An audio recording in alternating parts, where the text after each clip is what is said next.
사사기 5장 12절에서 22절까지 말씀을 봉독해 드립니다. 깰지어다 깰지어다 드보라여 깰지어다 깰지어다 너는 노래할지어다 일어날지어다 바라기여 아비노함의 아들이여 내가 사로잡은 자를 끌고 갈지어다.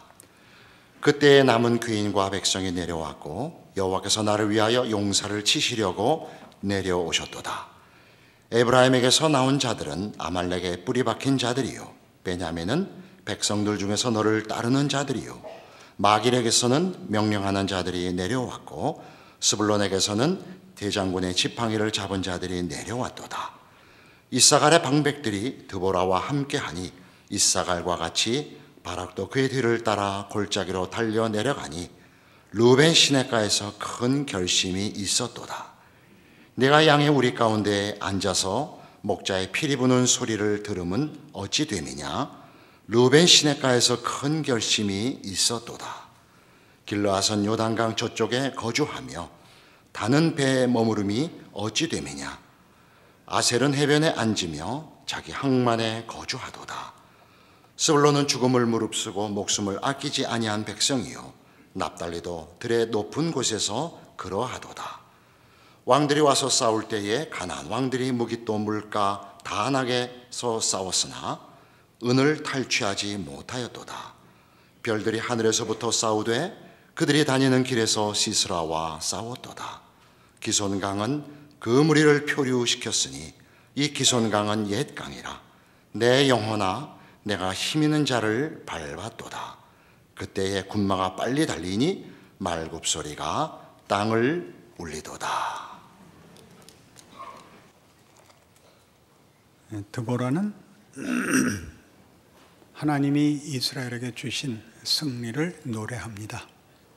기쁨과 감사와 그리고 경탄으로 하나님의 구원을 노래하고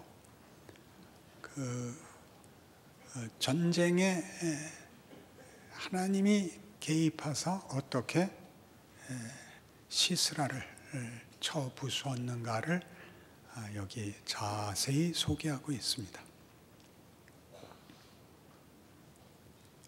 다볼산에 바락이 군사를 이끌고 가서 시스라와 싸우기 위하여 그 다볼산 아래 기손강으로 내려옵니다. 5장 4절 보시면 여호와여 주께서 세일에서부터 나오시고 에돔 들에서부터 진행하실 때 땅이 진동하고 하늘이 물을 내리고 구름도 물을 내렸나이다. 산들이 여호와 앞에서 진동하니 저 신의 산도 이스라엘의 하나님 여호와 앞에서 진동하였도다. 그러니까 아마 홍수가 내린 것으로 추측이 됩니다.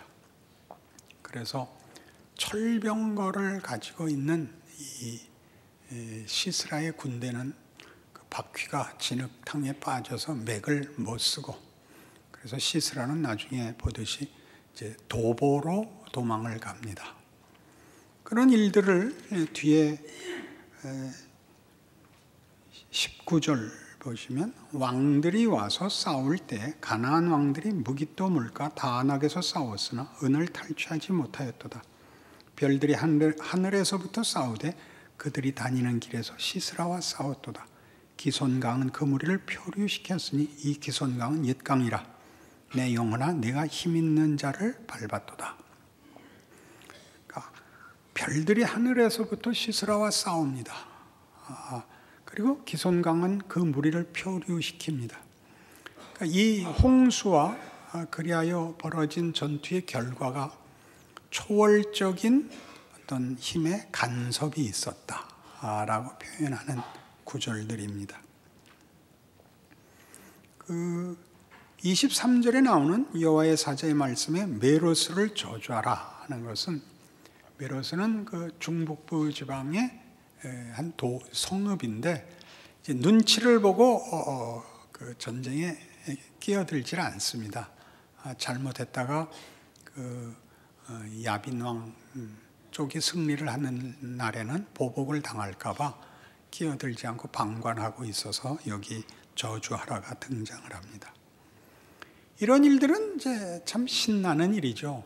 우리 중요한 무슨 경기를 보기만 해도 두고두고 어떤 장면을 반복해서 서로 확인하는 것은 그 결과를 알고 있을 때의 그 재미와 그 자랑이 있는 것이지요.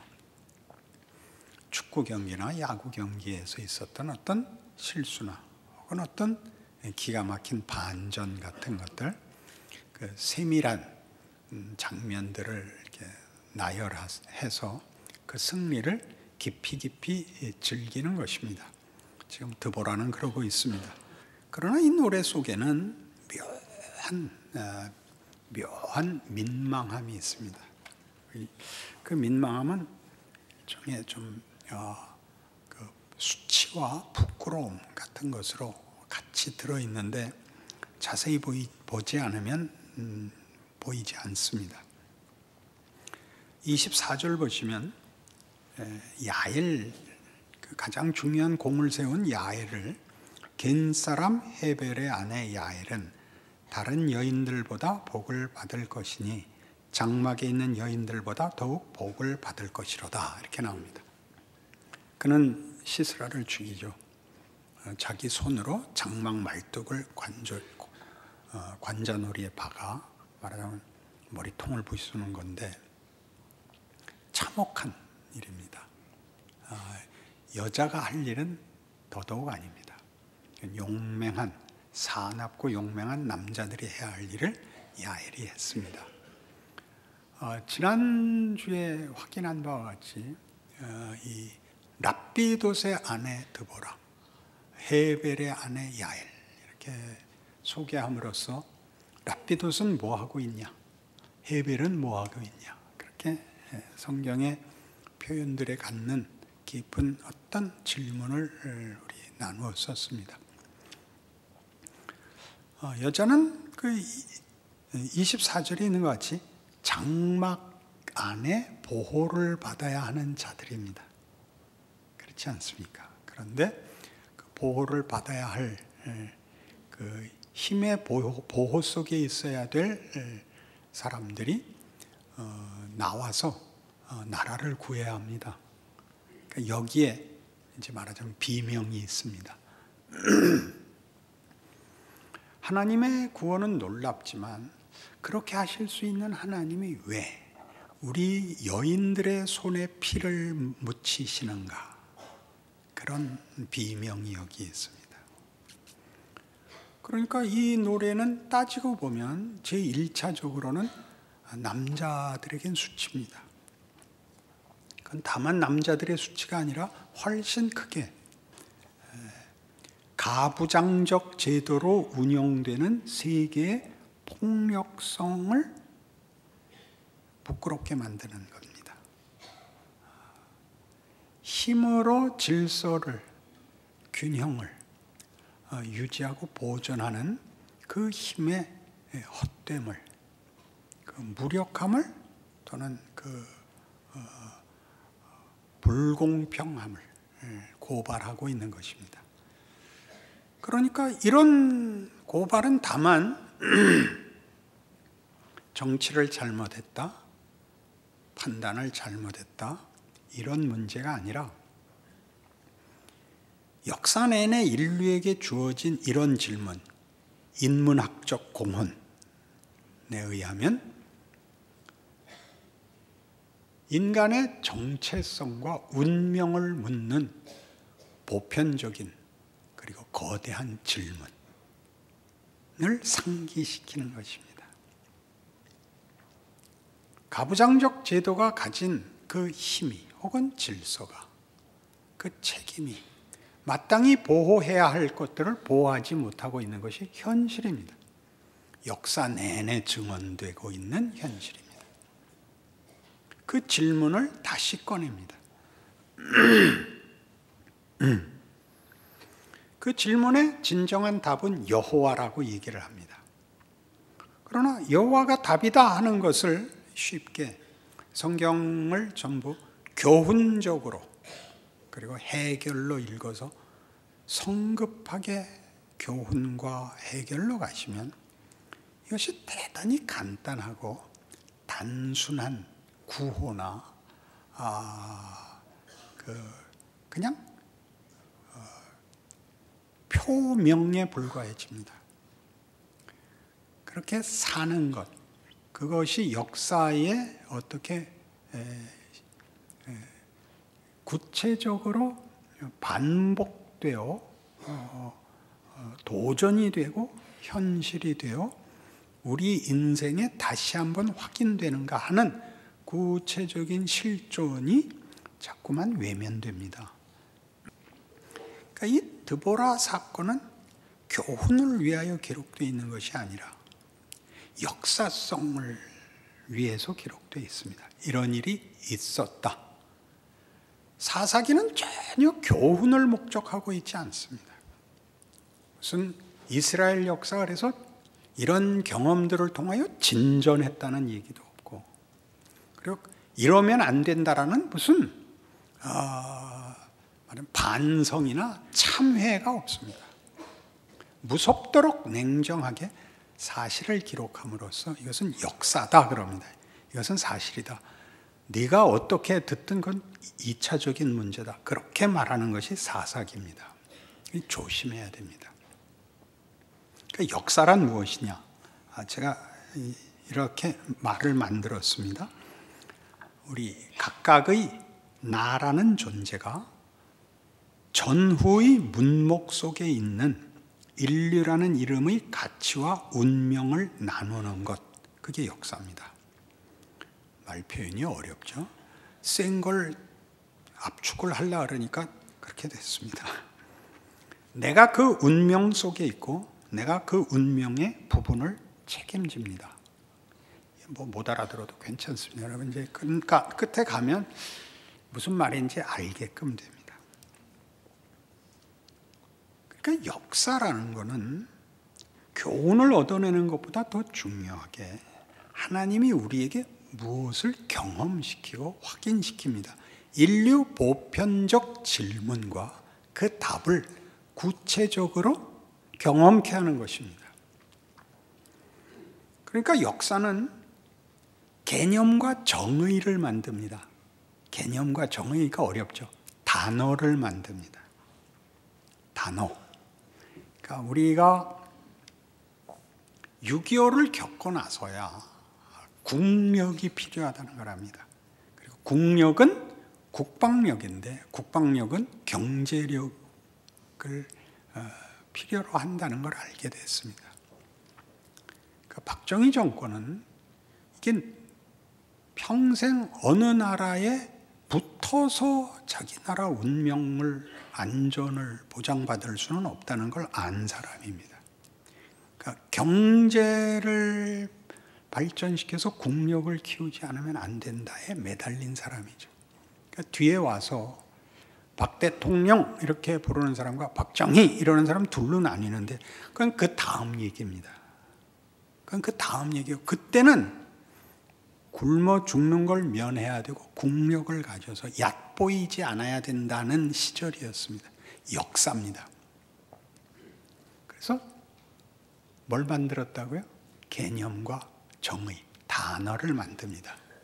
그래야 그 다음 단어가 나옵니다. 그러니 인생은 그것을 현실로 경험하는 것입니다.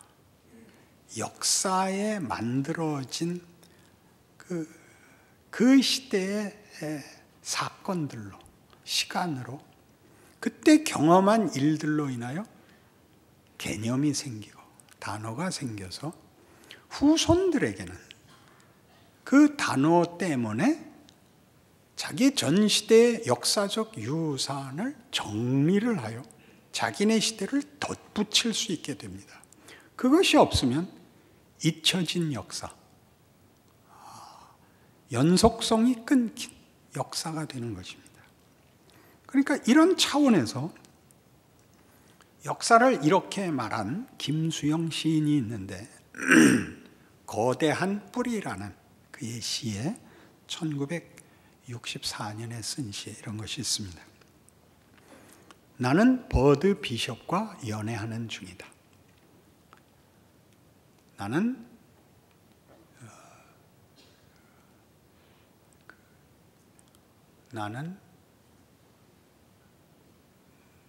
부끄러운 대한민국이 황송하다. 정확진 않은데 역사라면 아무리 더러운 역사라도 좋다. 진창은 아무리 더러운 진창이라도 좋다. 노룻발처럼 쨍쨍한 추억이 있는 한 인간은 영원하고 사랑도 그렇다. 그런 시를 남겼습니다. 이 시를 남기게 된 이유는 거기 등장하는 버드 비숍이라는 여인이 중요한데, 버드 비숍이라는 여인은 이사벨 버드 비숍입니다. 영국 왕립지리학회 회원으로 1894년에 조선을 처음 방문하고 47년까지 4번 조선과 일본, 중국 이쪽을 방문을 해서 왕립지리학회, 식민제국의 그 최고의 우두머리인 나라의 지리학회, 그러니까 그 지리라는 의미를 아시겠죠? 지식적 차원이 아니고 이제 침략하고 이제 탈취하려는 목적으로 세워진 것이지요. 그 여인이 그리고 이제 이 아시아, 극동아시아를 다녀온 것을 책을 내는 부분에서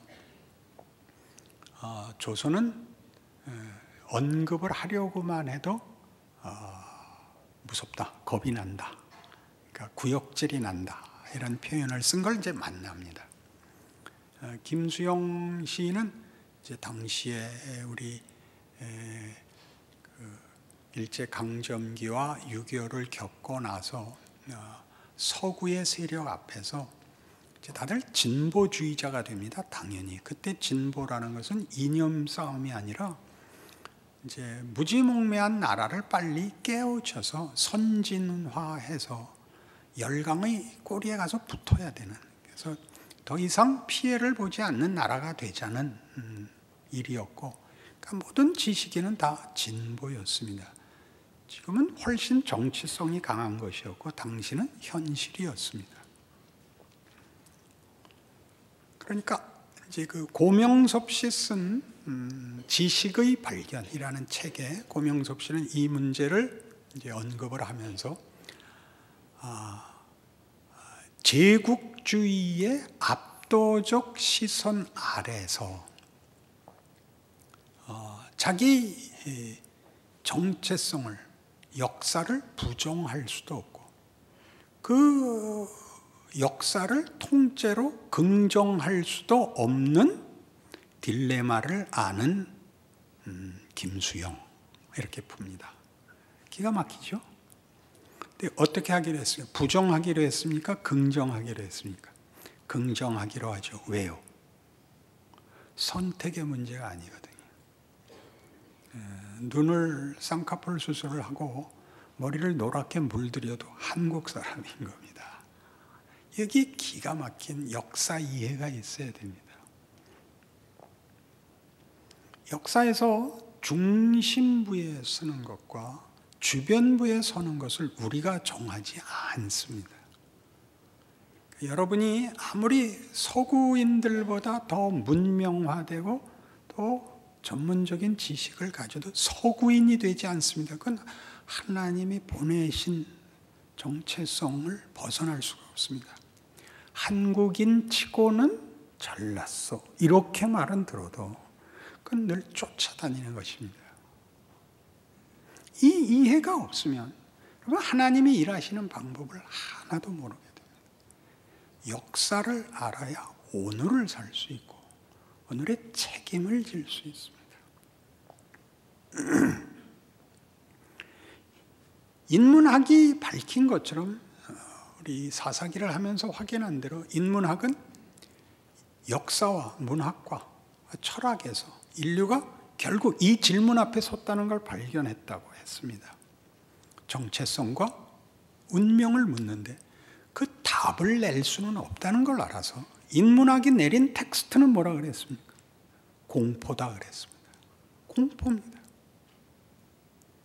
그 공포는 어떻게 나온 거냐 하면 나라는 존재를 만들기 위해서도 아니고 존재를 유지하기 위해서도가 아니라 우리라는 존재의 가치를 우리의 능력으로 만들 수 없는 것을 우리가 소원하고 있다는 공포입니다. 우리 많이 하는 기도가 뭐죠? 요만큼 만족하고 살 마음을 주십시오입니다. 그렇죠? 하나님 앞에도 더 많은 것 요구 안 하고 요만큼만 도와주시고 저도 요만큼에서 자족하겠습니다. 그게 안 되는 겁니다. 하나님도 타협 안 하시고 우리도 그것이 포기가 되질 않습니다. 역사가 반복적으로 우리에게 하는 얘기는 넌 뭐냐? 왜 사냐? 이 이야기입니다. 잘 살 때나 못 살 때나 중심부에 있었을 때나 주변부에 있었을 때나 인간은 결국 그 질문에서 벗어날 수가 없습니다. 역사 속에 우리는 과거의 역사의 산물을 살고 오늘이라는 게 어제의 산물이고 오늘 내가 살고 이것이 내 후손들에게 내일을 만든 원인이 될 텐데 그 모든 것 속에 반복되는 질문은 언제나 이거더라 이겁니다. 왜 사는데? 어떻게 살 건데? 무엇을 위해서? 이 질문 앞에 언제나 반복적으로 서더라. 역사입니다. 그니 드보라의 이게 무슨 심각하고 이렇게 막 이렇게 세뇌를 하는 내용이 아니다 그런 뜻입니다. 너무나 모두에게 현실이고 동등한 조건인데 여기를 놓치고 자꾸 꿈을 꾸듯이 가는 바람에 누구를 부러워하고 거부하고 분노하고 체념학으로 덮어져서 기독교 신앙이 맥을 못 쓰게 됐다. 그 얘기를 아주 담담하게 할 작정인 것입니다. 여러분들이 그 자기 인생을 살고 있는데 드보라는 영웅이었다 이렇게 해갖고 넘어가고 이스라엘은 바보짓을 했다 그래갖고 넘어감으로써 역사의 진정한 가치를 놓쳐서 오늘을 사는 일에 여러분들이 뭘 어떻게 책임지고 누려야 하는지를 모르고 있는 것처럼 한심한 것은 없는 것입니다.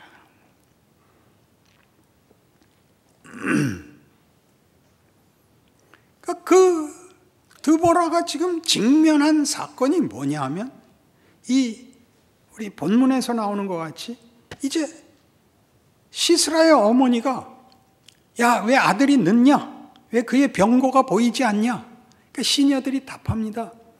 스스로도 그렇게 자기를 위로합니다.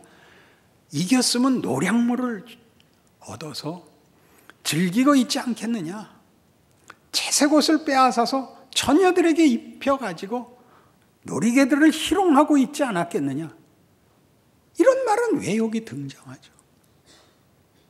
그런 일이 늘 있는 일이죠. 거기서 벗어날 힘이 없죠. 하나님이 구원하셨죠.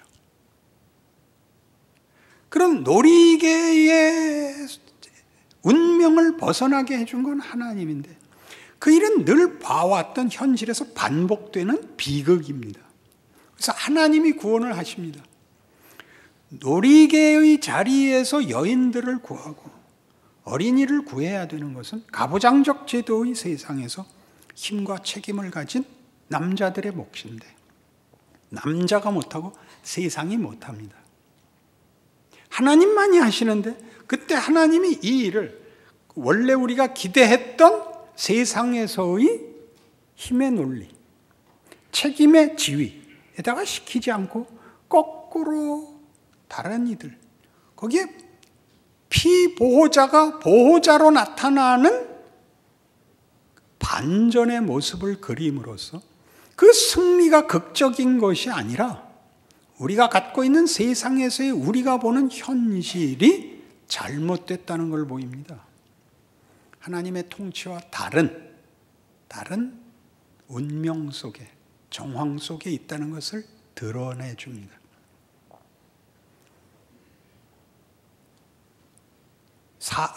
사장을 할 때 했던 식으로 하자면 드보라의 승리는 어린아이와 젖먹이의 입으로 권능을 세우시는 하나님입니다. 5장에 와서는 그게 어린아이와 젖먹이에서 여인으로 나가고 좀 더 그들이 당할 수 있는 비극과 비참함이 더 절절합니다. 그러니까 드보라의 노래는 하나님의 구원의 크기에 대한 경탄이면서 동시에 비명이 됩니다. 왜 그걸 여인에게 시킵니까? 당연히 해야 될 남자들에게 시키셨어야죠. 우리가 들고 일어나 말뚝을 머리통에 박아야 되는 그런 일을 시키셨습니까? 왜 이렇게 일하십니까? 그게 우리 모두의 현실 아닌가요? 여러분, 애들 먹이기로 해서 닭을 잡아본 적이 있으십니까? 남편이 잡습니까? 아내가 잡습니까? 보통 아내가 잡습니다. 남자가 뜻밖의 못합니다. 근데 여인들이 왜 잡을까요? 자식을 먹여야 돼서 잡습니다.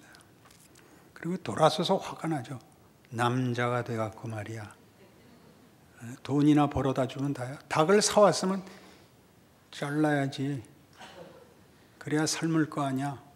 이제 그 비명이 있는 겁니다. 그러면 여기서 여인의 역할은 원래 힘을 가졌다고 생각하는 중심부의 지위보다 의미가 더 커지죠. 중심의 관념과 질서를 반전시키는 지위로, 역할로 등장을 합니다. 우리의 삶 속에서 우리가 제일 안타까워하는 건 이겁니다. 우리가 별거 아닌 거라는 이해지요. 피지배인은 자기를 설명할 개념을 갖지 못한다. 이렇게 동일한 책에서 표현되어 있습니다. 종속되어 있기 때문입니다. 권력을 가진 이들의 종속되어 있기 때문에 그는 자기 설명을 할 개념을 가질 권리가 없습니다. 그리고 설명되거나 그 사회, 그 조직, 그 체제 속에서는 고유한 가치의 명칭을 가지지 못합니다. 주변인입니다. 그런데 묘하게도 주변인만이 중심부의 관념을 혁신시킨답니다. 왜 그럴까요? 중심부에 들어가 있으면 관료화됩니다. 그걸 그대로 보존하고 유지하면 그만이지 그걸 창조적으로 더 키울 필요가 없습니다. 시스라의 어머니는 당연히 시스라가 늦는 이유를 졌을 거라고 생각하지 않습니다.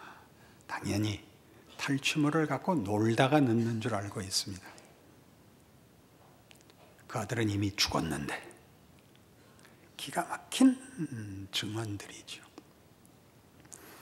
그러니 이런 하나님의 일하심이 궁극적으로 우리에게 준 질문이 세상에 일어나는 일 속에서는 그 답 비슷한 게 없다는 증언이 역사인데, 그러나 그 답이 없는 역사의 후손들이 끊임없이 그 질문을 반복하고 있고 그 질문에 도전을 계속 받고 있습니다. 그리고 답은 기독교만 내고 있습니다. 그리고 이 일을 하시는 데 있어서 하나님이 드보라를 쓰시듯이 우리를 주변인으로 쓰십니다. 여기가 오늘을 사는 일에 하나님의 일하심에 대한 역사와 인문학과 그리고 드디어 기독교 신앙의 본질적 이해여야 합니다. 성경에는 유명한 여인의 노래가 4개가 나옵니다. 첫 번째는 미리암의 노래입니다. 출애굽기 15장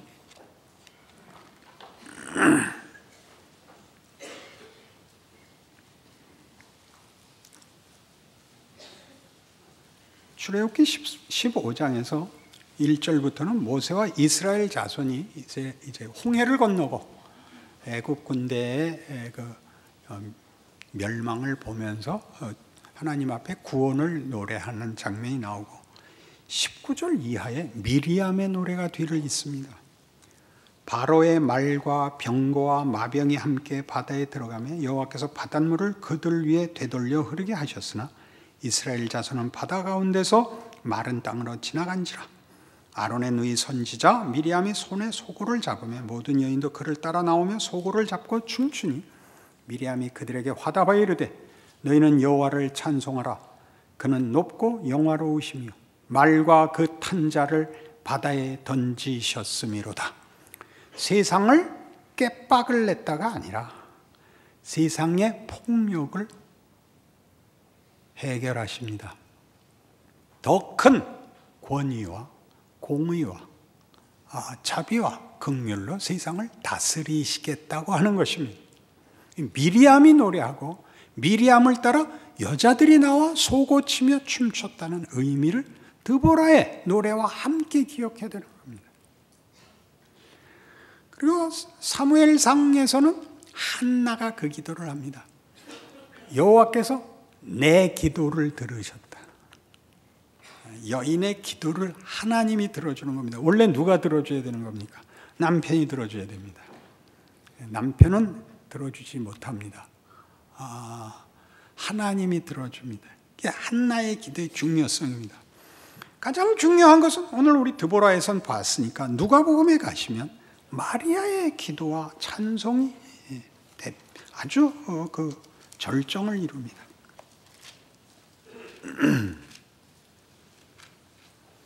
누가복음 1장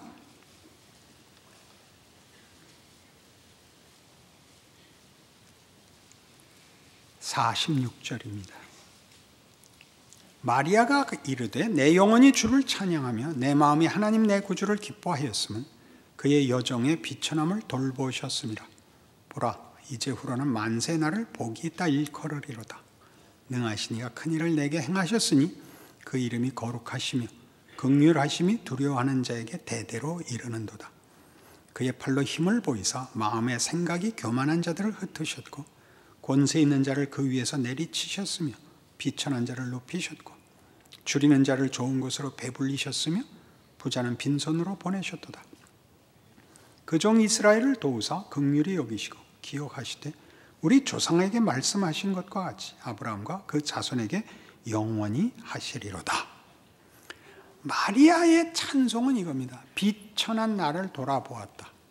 비천한 나를 돌아보았던데 그의 돌보심은 그를 말하자면 고난에서 억울함에서 구원하는 게 아니라 마리아로 하여금 메시아를 낳게 하는 것입니다. 누구를 낳는다는 것은 여자가 애를 낳았다라면 여러분 그게 뭐 중요한가 그러겠는데 우리 예전에는 이렇게 썼죠. 박정희 대통령이 한강의 기적을 낳았다. 그렇게 표현했습니다. 그렇죠. 낳았다는 표현을 아시겠죠. 마리아가 인류를 구원하는 구원자를 낳았다. 아니, 더 극적으로 마리아가 구원을 낳았다. 그럼 여러분 믿어지십니까? 그는 처녀고 처녀라는 것은 홀로 애를 낳을 수 없는 그리고 아무 힘을 갖고 있지 않는 물리적 힘이 없는 존재입니다. 그가 구원을 낳습니다. 그게 무슨 말인지 아시겠습니까? 여러분이 스스로 평가하기를 아무것도 아니라고 여기는 여러분의 지금 조건, 지금 현실이 구원을 낳고 영광을 낳고 기적을 낳는다고 성경은 얘기하는데 우리는 계속 아니라 그러는 것입니다. 뭘 주면 여러분이 이해를 하시겠습니까? 여러분이 어떤 조건들을 더 가짐으로써 그 결과물을 만들면 틀림없이 공부 잘했더니 복이 왔다 그럴 거 아닙니까? 그거는 세상 질서라고요. 경쟁에서 이겨야 얻는 것, 그는 이미 철저하게 십계명에서 깨집니다. 여호와만을 섬겨서 네 이웃의 것을 빼앗아서 채우지 말고 하나님을 섬기라는 것이 하나님이 내 필요를 충분히 채우시니 거짓말하거나 살인하거나 거짓 증거해서 빼앗아서 도둑질해서 네 필요, 아니 네 가치를 만들 필요 없다. 이 십계명에 이미 나와 있는 겁니다. 그걸 잘 생각하십시오. 예수 믿는 사람이 대통령이어야 될 필요는 없다고 누누이 하는 얘기가 이겁니다. 예수를 믿는 게 무슨 나쁜 조건이겠어요. 그러나 그렇게 함으로써 우리는 하나님이 일하시는 이 세상이 요구하는 평화, 정의와 비교할 수 없는 나라를 만들겠다고, 하나님이 그걸 주겠다고 한 약속들과 내용들에 대하여 우리는 세상의 권력, 세상에서의 자랑 같은 것으로 그게 묘하게 오해됩니다. 그게 오해되는 가장 큰 현상은 내가 더 배웠더라면, 지금보다 나은 존재였다면, 내 남편이 조금만 더 밀어줬으면, 일하는 대로 가면 여러분은 아직도 하나님 나라와 하나님이 일하시는 방법을 개뿔도 모르는 것입니다. 개뿔은 좀 더 신령한 표현이 없을까요? 하나님이 못하실 일은 없습니다. 여기에 기독교의 위대함이 있습니다. 나의 모든 부정적인 조건들이 전부 언제든지 반전을 만들 수 있고 기적을 만들 수 있다고 얘기하는 것입니다. 아니 이럴 수가요? 가 일어난다고요. 보이게 좀 역사라는 거대한 이 영역에서는 우리가 한 것이 그 밖에 나가서 그랬구나라고 볼 틈이 없습니다. 우리가 그 안에 있으니까요.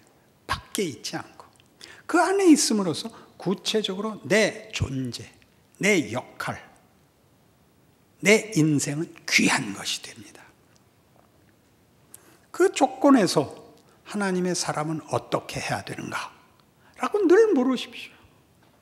반복적으로 예수 그리스도의 성육신과 십자가라는 하나님의 방법을 늘 생각하십시오. 그것은 겸손하고 순종하고 충성하고 믿음을 가지고 이런 말들로 이렇게 추상화시키지 마시고 하나님이 이미 친히 구체적인 길을 걸어 정황 속에서 부분이 되어 전체를 구원하는 일을 시행하셨다. 그렇게 자기 인생을 유일한 인생으로 이해하셔야 됩니다. 예수의 죽음을 아무도 그가 왜 죽었는지 이해하지 못하는 죽음을 죽으십니다. 그렇게 해서 울어버리고 고통을 당하신 분으로 그렇게 동정하고 하는 걸로 넘어가는 순간 망하는 겁니다. 그건 반복되고 있습니다. 보편적 질문이 반복되는 것과 똑같이, 아니 훨씬 크게 그 질문을 주신 하나님 매 사건마다 매 시대마다 매 개인에게 반복적으로 답을 하고 계십니다. 답을 하고 계십니다. 그걸 살아내라고 합니다. 너는 위대한 존재다. 네 삶이 하나의 성육신의 연장이다. 그걸 모르면 못 살죠. 아무것도 아니니까 못 살죠. 여러분 인생과 여러분의 조건을 기꺼이 감수하고 살겠습니까? 역사라면 아무리 더러운 역사라도 좋다 이렇게 말한 인문학적 결론을 거쳐오십시오. 그리고 하나님의 구원이 어린아이와 젖먹이와 과부와 처녀를 통해서 일하신다는 것을 성경을 읽고 확인하시고 내 인생이 바로 그 하나님의 방법이라는 것으로 함께 묵고십시오. 위대한 생애가 되실 것입니다. 기도하십시다. 하나님 아버지 은혜를 감사합니다. 우리의 길의 중요함, 그 그 실제성, 우리가 하루를 사는 기적, 하나님과 동행하는 지위, 영광, 위대함 기억하고 살겠습니다. 어느 조건, 어느 상황, 어떤 역할도 하나님과 함께하는 자리라는 것 기억하는 그 은혜와 용기를 갖고 살아내게 하여 주시옵소서. 예수님 이름으로 기도합니다.